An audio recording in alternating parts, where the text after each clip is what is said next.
Can you hear the silence that precedes 1,000 prayers? Have you ever wondered why a single outcropping of limestone carries the weight of 3 civilizations on its back? Why does a city with no natural harbor, no great river, and no strategic abundance of water become the center of the human soul?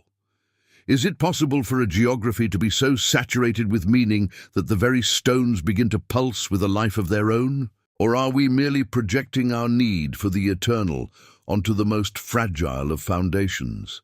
You arrive at the gates of Jerusalem expecting a monument, but what you find is a collision. The air here is different. It is thick with the scent of za'atar, ancient dust, and the sharp metallic tang of cold stone. As you step through the Jaffa Gate, the modern world does not simply fade, it is violently replaced by a density of history that defies logic. You feel the temperature drop as the shadows of the Ottoman walls wrap around your shoulders like a heavy shroud.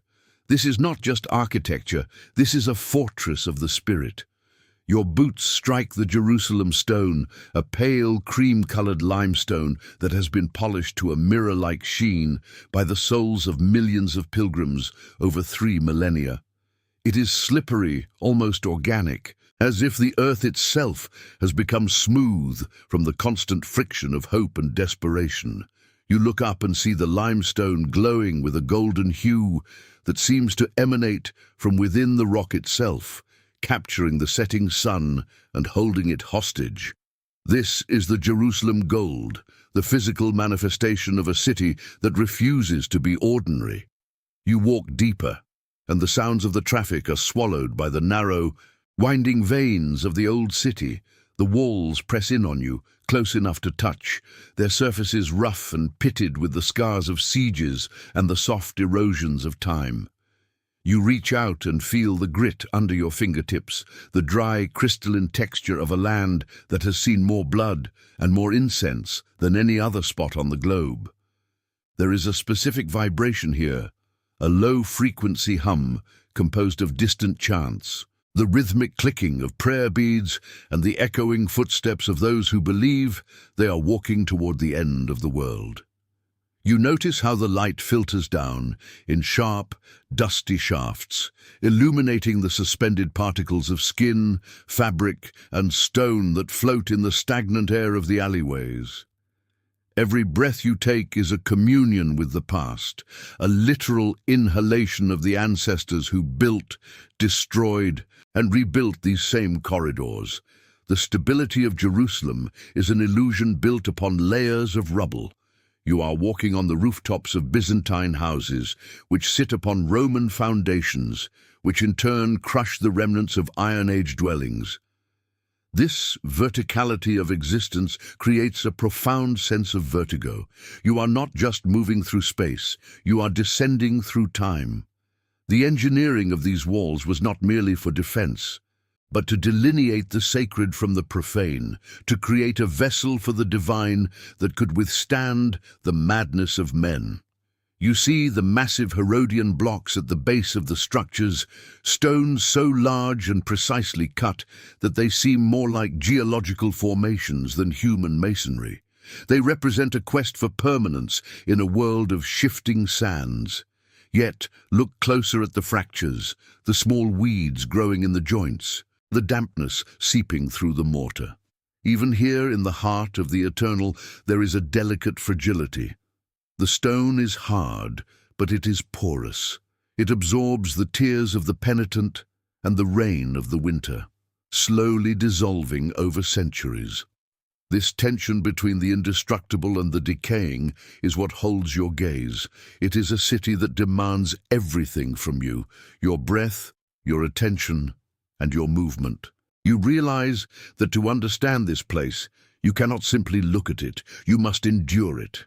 You must feel the weight of the atmosphere and the resistance of the incline as you climb toward the heights where the golden dome and the grey lead cupolas pierce the sky.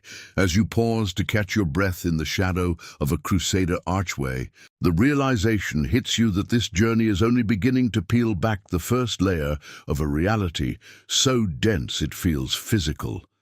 The deeper you go, the more the city reveals its secrets, but only to those who are willing to look beyond the surface of the stone and into the marrow of the history that formed it.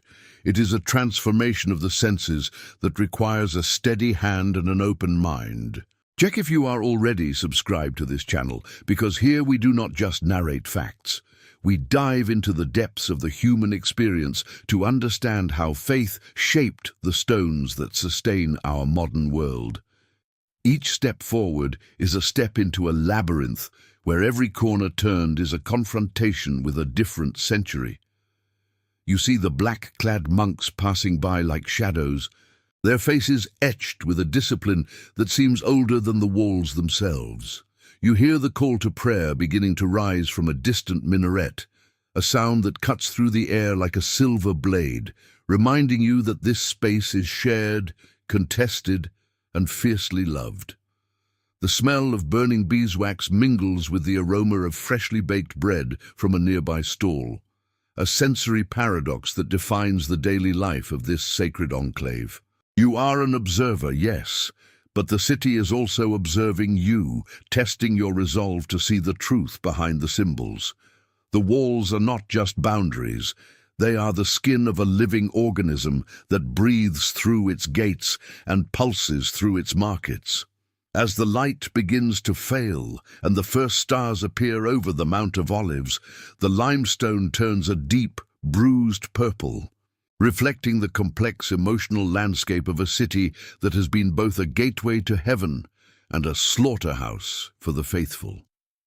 You stand at the crossroads of the world, feeling the immense pressure of the vertical history beneath your feet, knowing that the bedrock of eternity is not made of rock alone, but of the unyielding persistence of the human spirit to find meaning in the dust of the earth.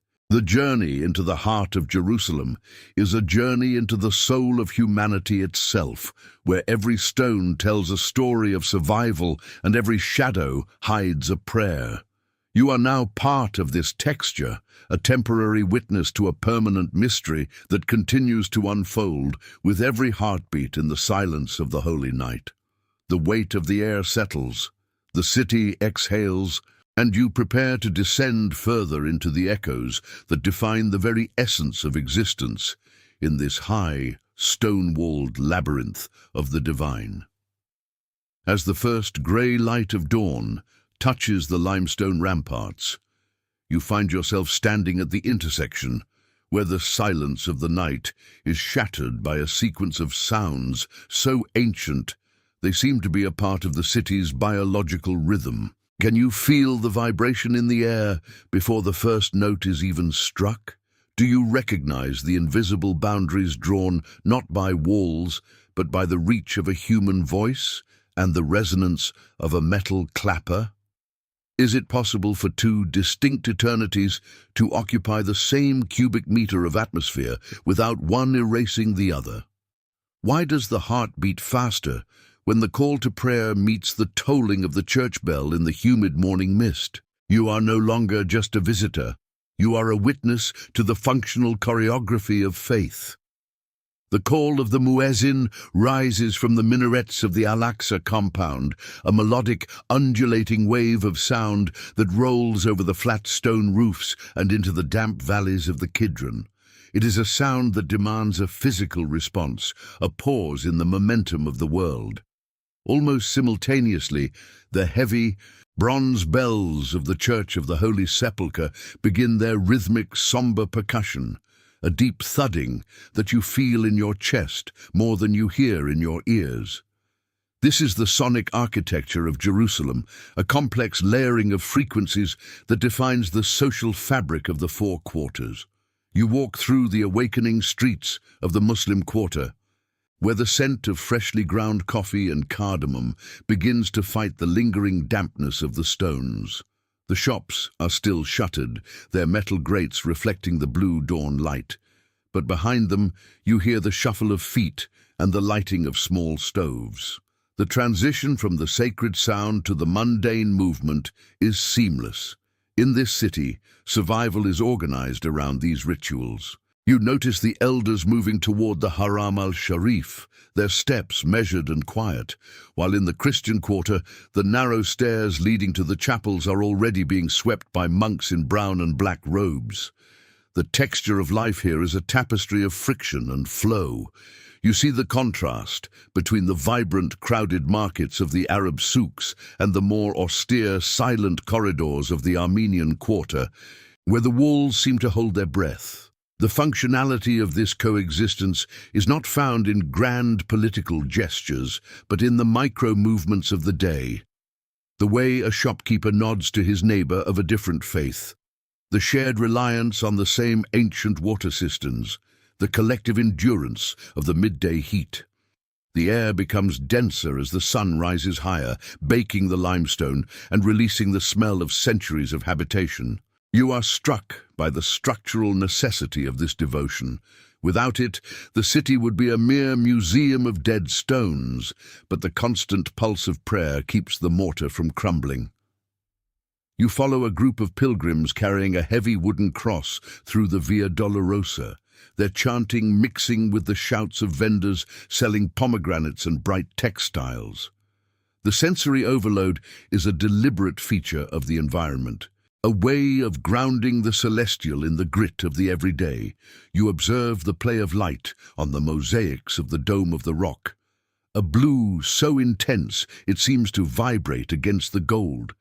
And then you turn to see the flickering yellow of 1,000 beeswax candles inside the dim, incense-heavy interior of the rotunda. This is the duality that sustains Jerusalem. One faith looks toward the open sky and the submission to the absolute, while the other hones in on the intimate, the physical suffering and the miracle of the empty tomb. You feel the tension between these two modes of being, a pressure that builds as the narrow streets fill with the mid-morning crowd. It is a fragile equilibrium, maintained by the weight of tradition and the shared knowledge that this ground is too sacred to be owned by just one story. The social tissue is composed of these overlapping narratives, each person a thread in a design so large it can only be seen from the perspective of centuries. You stop at a small stall to taste a piece of hot nafe, the sweet melted cheese and syrup providing a sudden burst of energy that mirrors the intensity of the city itself. The vendor's hands move with a mechanical precision born of decades of repetition, a reminder that even the most sacred city must eat. You realize that the holiness of Jerusalem is not just in its temples, but in the persistence of its people to remain human in the face of the overwhelming divine. The echo of the bell and the minaret is the heartbeat of a community that has learned to breathe in the intervals between the notes. It is a lesson in the durability of the spirit, a demonstration of how belief functions as a structural support for the very stones of the houses. As you lean against a wall that has stood since the time of the Crusades, you feel the warmth of the sun-soaked rock against your back, a solid presence in a world of shifting echoes. This city does not ask for your opinion, it demands your presence. It invites you to lose your individual identity in the collective movement of the faithful. How does it feel to be a single drop in this ocean of history, where your own timeline is dwarfed by the immense scale of the surroundings? Inside this labyrinth of sound and light, you find a strange kind of peace, the peace of realizing that you are part of something that does not require your understanding to exist. It is a profound, grounding weight. It is the realization that the sacred is not distant, but lives in the vibration of the air and the texture of the bread. Leave a comment now saying, "The voice of the stone cries out in silence," to show that you can feel the depth of this spiritual connection that transcends centuries and unites heaven to earth on these slopes of dust and glory. You continue your descent into the heart of the city, moving toward the places where the foundations are deepest and the history is most concentrated. The light is now blindingly bright, reflecting off the white stone and washing out the colors of the world outside the walls. You are fully immersed in the internal logic of Jerusalem, where every sound is a signal and every shadow is a sanctuary. The rhythm of the day has reached its peak, a crescendo of voices, bells, and footsteps that fills the valley. You observe how the architecture of the city forces people together, squeezing them into narrow channels where they must acknowledge one another's existence. It is a physical manifestation of the necessity of tolerance, a structural imposition of the need for the other. The fragility of the piece is balanced by the absolute solidity of the ritual. You see a young girl in a hijab walking past an elderly priest, their eyes meeting for a fraction of a second in a silent recognition of their shared space. This is the true miracle of Jerusalem, not that the walls stand, but that the people within them continue to weave their lives together around the same ancient bedrock. The echo remains, a constant reminder that in this city, the past is never behind you. It is the very air you breathe and the ground that supports your weight as you move toward the next revelation in this high, holy maze. Does the geometry of a building have the power to alter the frequency of your breathing? Can a series of limestone steps, worn concave by centuries of knees, hold the physical imprint of a cosmic sacrifice? Why is it that we build our most enduring monuments on the very sites where blood was spilled, as if the earth requires a scarlet pigment to set its foundations?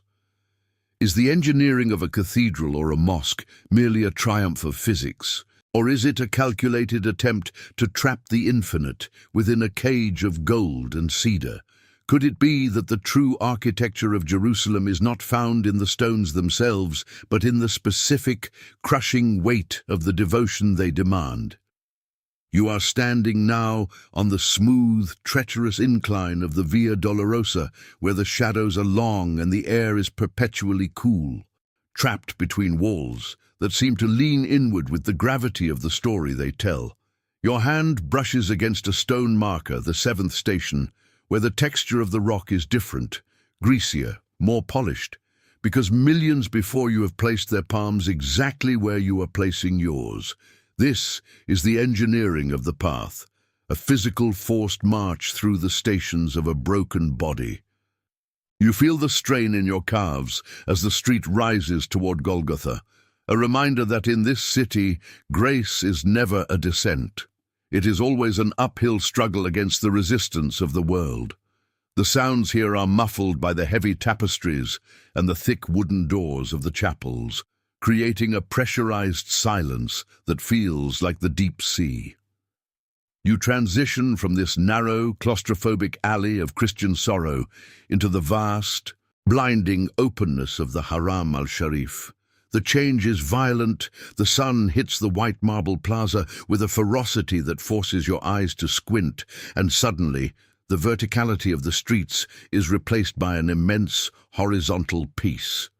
You look toward the Al-Aqsa Mosque, its silver dome resting like a quiet heartbeat against the blue sky, and the Dome of the Rock, a geometric explosion of tiles that seems to defy the very dust it sits upon. Here the sacrifice is different. It is the sacrifice of the self to the absolute unity of the divine. You walk toward the mosque, leaving your shoes at the threshold, feeling the sudden soft intimacy of the prayer rugs against your feet. The transition from the hard, abrasive exterior to the hushed velvet interior is a masterclass in psychological engineering. The massive pillars of the mosque do not just hold up the roof. They organize the space into aisles of submission, where every man stands shoulder to shoulder, erasing the hierarchy of the outside world. You notice the intricate calligraphy that winds around the arches like a golden vine, words that are not just meant to be read, but to be felt as a visual manifestation of the breath of God.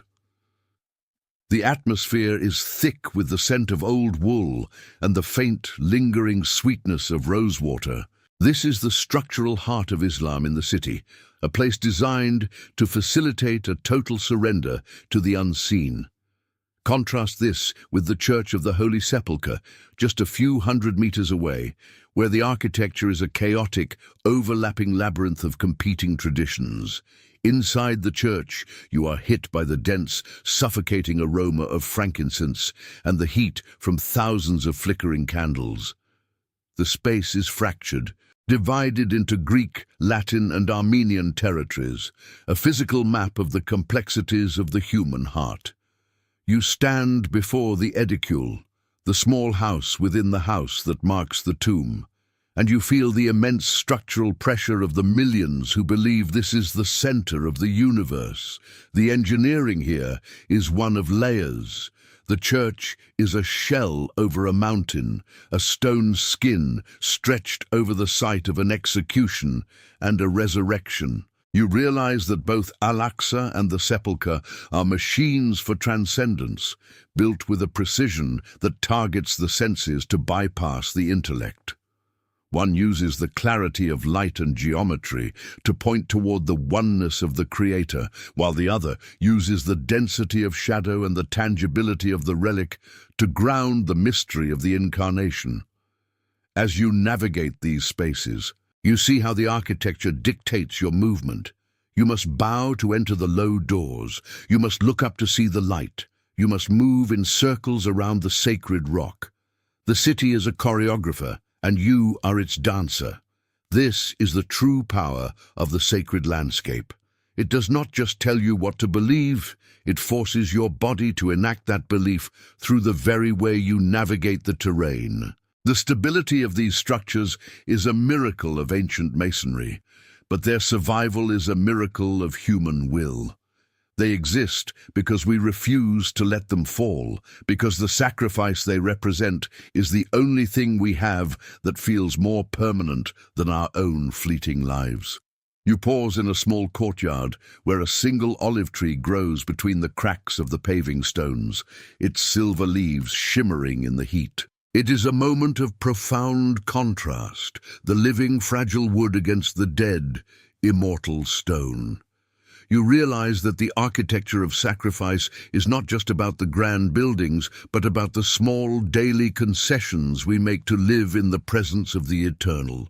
The city is a furnace where the material is burned away to reveal the spirit, a process that is as painful as it is beautiful. Liking this video now is a way to recognize that you also feel this sacred weight, transforming your support into a virtual brick that sustains the continuity of these deep stories here on the channel. As the afternoon light begins to slant across the domes, turning the gold to fire and the silver to lead, you feel the rhythm of the city shifting again. The tourists begin to retreat and the locals reclaim their sanctuary. You see the shadows of the arches lengthening across the plazas, reaching out like dark fingers to reclaim the ground. The engineering of the day is coming to an end, giving way to the engineering of the night, where the silence becomes a structure of its own. You are caught in the middle of this transition, a witness to the enduring strength of a geography that has been mapped by the divine.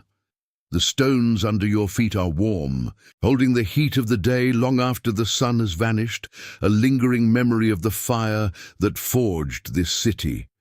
You understand now that Jerusalem is not a place you visit. It is a place that happens to you, a structural realignment of your own internal landscape.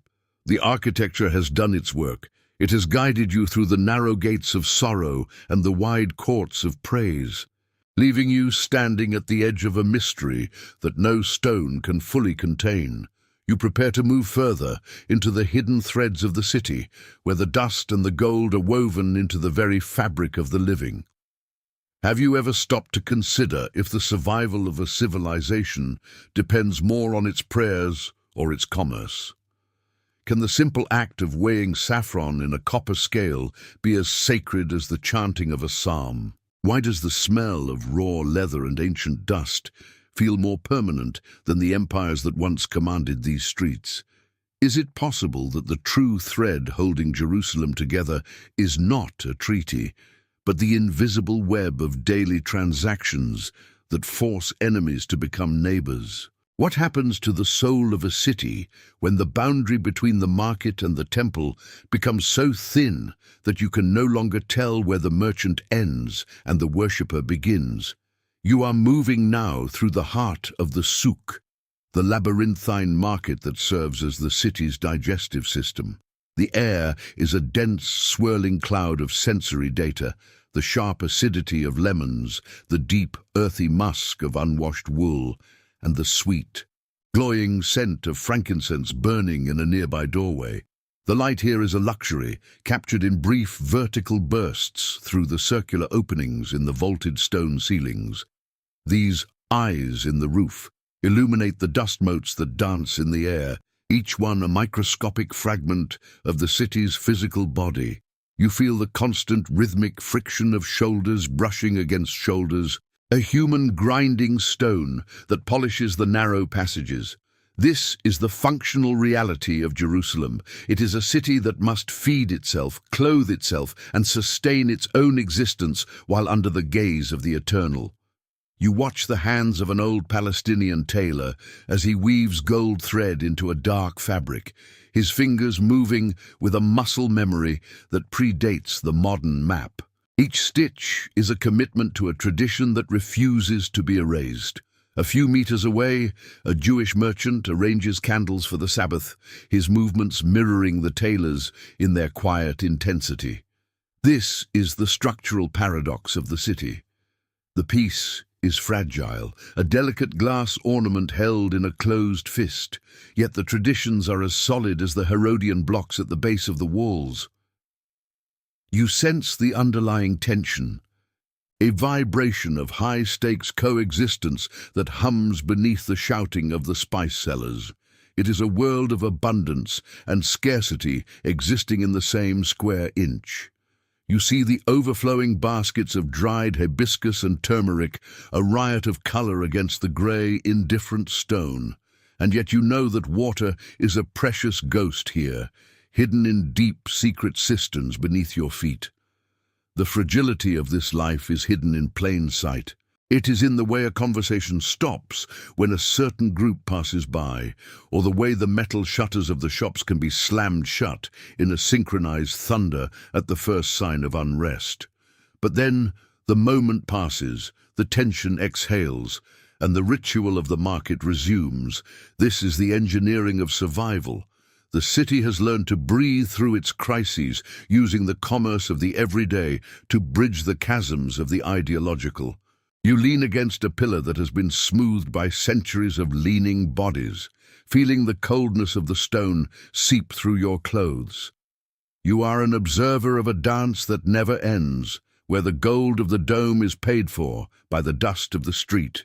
The contrast is everywhere. The expensive, polished souvenirs for the tourist versus the cheap, essential plastic for the resident, the silence of the cloister versus the roar of the bazaar. You realize that the gold of Jerusalem is not just in its icons, but in the resilience of its people, who wake up every morning to weave these threads of gold and dust back together. It is a labor of Sisyphean proportions, a constant rebuilding of a social fabric that the world seems determined to tear apart.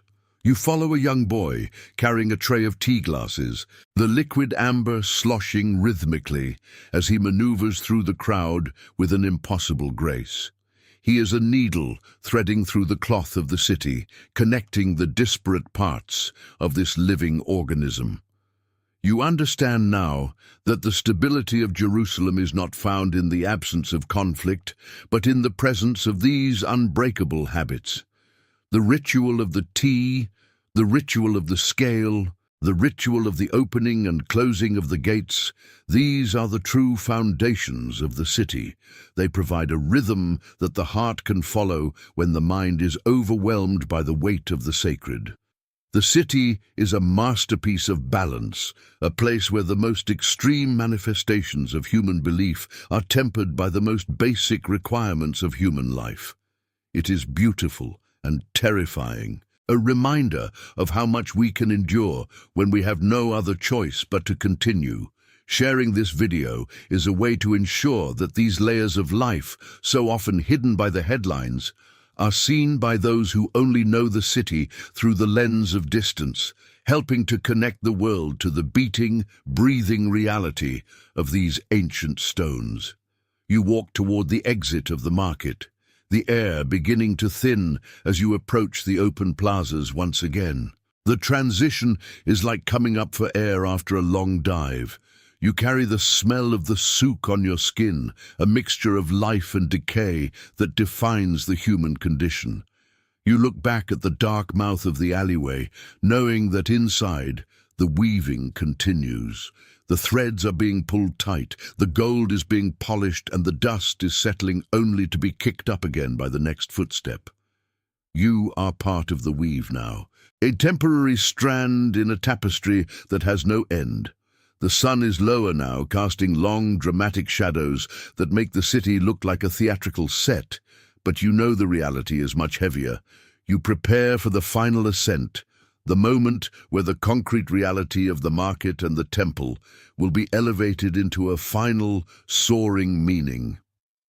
The city is preparing its final lesson for you, a revelation that can only be understood after you have walked through the dust and felt the weight of the gold.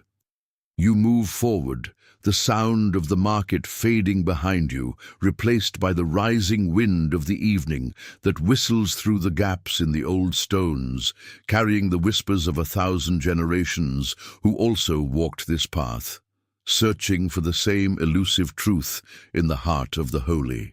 Is it possible that we have been looking for Jerusalem in the wrong dimension? Have we mistaken the shadow for the light, the limestone for the liturgy, and the map for the territory? Why does this specific coordinate on a spinning planet feel like the only place where the veil between the finite and the infinite is worn thin enough to transparent? If every city is a collection of walls, why is this the only one that feels like a gateway?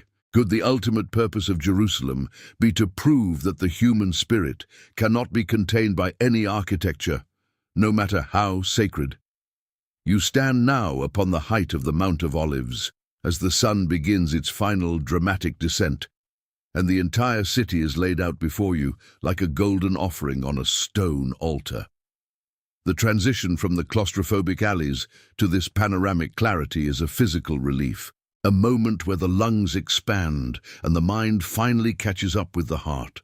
From here, the divisions that seemed so absolute inside the walls, the gates, the quarters, the checkpoints, begin to dissolve into a single, unified organism of light. You see the dome of the rock glowing like a second sun, and the grey domes of the sepulchre crouching in the shadow, not as rivals, but as tectonic plates of the same spiritual continent. This is the celestial threshold, the point where the geography of the earth meets the geography of the soul.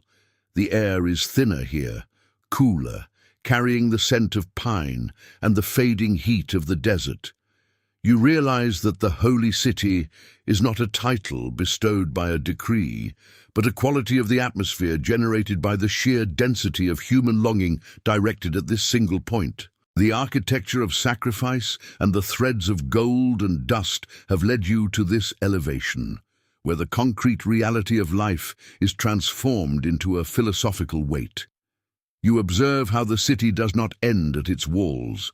Its influence radiates outward, a gravitational pull that affects the lives of billions who will never set foot on its polished stones. This is the functional meaning of the sacred. It is a center of gravity that holds the world in place, providing a fixed point of reference in an ever-shifting sea of uncertainty. The fragility you felt in the market and the stability you felt in the mosque are now revealed as two sides of the same coin. Jerusalem survives because it is fragile. Its very vulnerability is what makes it indispensable. It is a mirror held up to the human condition, reflecting our highest aspirations and our most profound failures. You see the vast cemeteries that carpet the slopes of the valley, hundreds of thousands of white stone slabs waiting for the end of time. They are the ultimate foundation of the city, a silent audience that has traded the commerce of the world for the silence of the threshold. This proximity to death is what gives the life of Jerusalem its sharp, electric intensity. Every breath is taken in the presence of the eternal. Every action is weighed against the scale of centuries. The city is a laboratory of the soul, a place where the material is constantly being ground down into the spiritual. You feel a sense of profound insignificance, yet simultaneously a sense of deep belonging. You are a part of this stratigraphy now, a witness to the fact that beauty can grow from the harshest soil and that peace can be found in the heart of a storm. The meaning of Jerusalem is not found in its history, which is a record of blood and building, but in its persistence, which is a record of hope. It is the realization that we are more than the dust we walk upon, and that our need for the divine is as structural as the stones of the wall. As the stars begin to pierce the velvet blue of the Judean sky, the city lights flicker to life, mimicking the heavens above. The boundary between the celestial and the terrestrial is finally erased. You are standing at the edge of the world, looking into the heart of everything. This journey has not been about seeing new things, but about seeing with new eyes, understanding that the sacred is not a place you go to, but a way of being in the world. The city has done its work. It has stripped away the superficial and left you with the essential. You carry the weight of this realization as you begin your descent, knowing that you can never truly leave this place behind. Jerusalem is now a part of your own internal architecture, a golden dome in the landscape of your memory. Make sure to subscribe to this channel because our mission is to continue exploring these thresholds where history and spirit meet, bringing you the depth that the modern world so often ignores. If you have watched this far, it is because you enjoyed this case. Leave a comment saying, "I watched this far," so that I can get to know you and know who really likes the stories here on the channel. Your voice is what keeps this project alive, turning every view into a real connection between us. Do not forget to leave your like as a seal of recognition for the depth of this journey we shared across the ages. And finally, share this documentary with those who seek meaning beyond the surface, so that the lights of Jerusalem can reach new horizons through your hands. The night is now total, the silence is absolute, and the boundary between the human and the divine remains here, waiting for every new traveler who dares to challenge the dust in search of the gold. The threshold is open, the testimony has been delivered, and the eternal city remains motionless, watching time pass while it becomes time itself.